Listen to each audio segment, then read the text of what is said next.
Slack's CEO is going against the grain, saying the UK will remain a key market regardless of Brexit.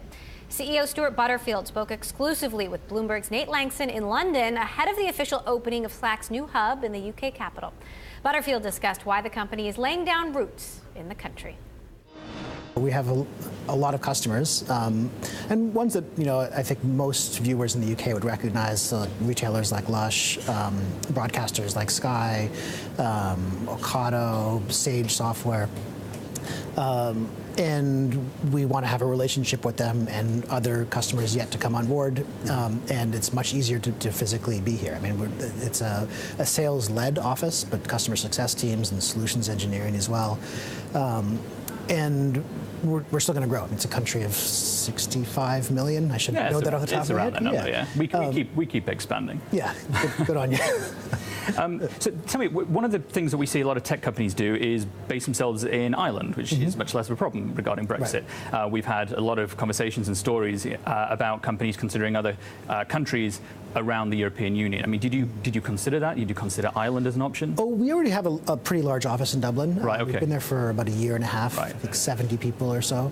And we're continuing to grow there. And as I mentioned earlier, eventually we'll open offices on the continent as well, just because we have customers in every country in Europe at this point.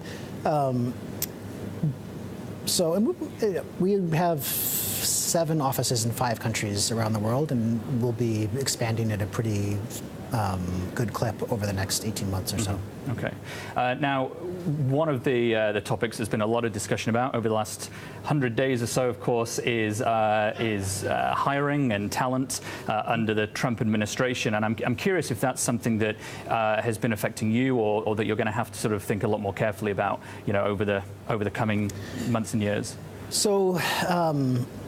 We started off with an office in San Francisco and in Vancouver, Canada. And Vancouver is a great city for many large U.S. tech companies who are having trouble bringing someone into the U.S., and then they bring them into Vancouver instead. And so that's been part of our structure from the very beginning. So it's been less of an impact for us.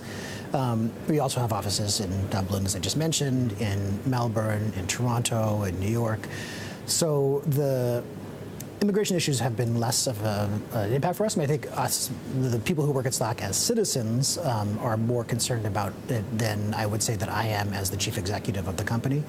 But there is a general atmosphere of uncertainty, when it comes to trade policy, when it comes to tax policy, when it comes to immigration. And in that context, it can be difficult for businesses to make decisions. But there is obviously also a huge range of things that people have under their direct control, and luckily, communication software is going to be needed either way. Right. Yeah. I mean, the talking about talent and sort of acquiring talent, particularly internationally, is another issue that we're having to consider quite seriously in Britain as well. A lot of talent comes from the continent, and that causes, can be caused, great problems can be caused, let's say, because of Brexit. I mean, do you have to consider sort of both sides of the Atlantic in the talent? Yeah. Space? Well, I mean, we don't have a great number of remote employees now, but it's something that I think as we get larger and more mature as an organization, we'll be able to accommodate. So if there are great people who we can't get into one of our offices, we can consider opening an office in that location, or just bringing them on and having them work remotely.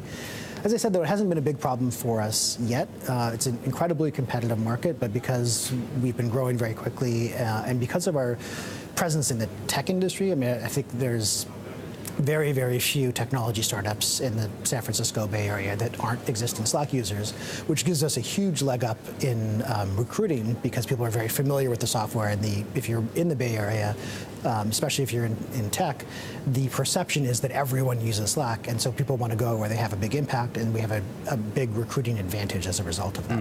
So we're coming up to the end of our time here today, but I've got to ask, of course, what's next for Slack? Do we have an IPO in sight anytime in the near future? IPO would be years away. We're growing at a pretty fair clip still, and one of the things that side effect of that rate of growth is that predictability is hard, so not the kind of predictability that they would want in the public markets. But the good news is that the private capital markets are very friendly to companies like ours right now, and so there's no need for that public offering.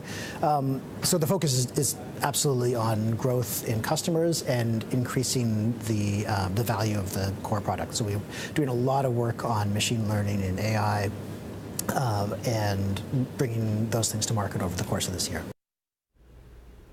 That was Stuart Butterfield, CEO of Slack. Just a disclosure, Bloomberg Beta, the venture capital arm of Bloomberg LP, is an investor in Slack.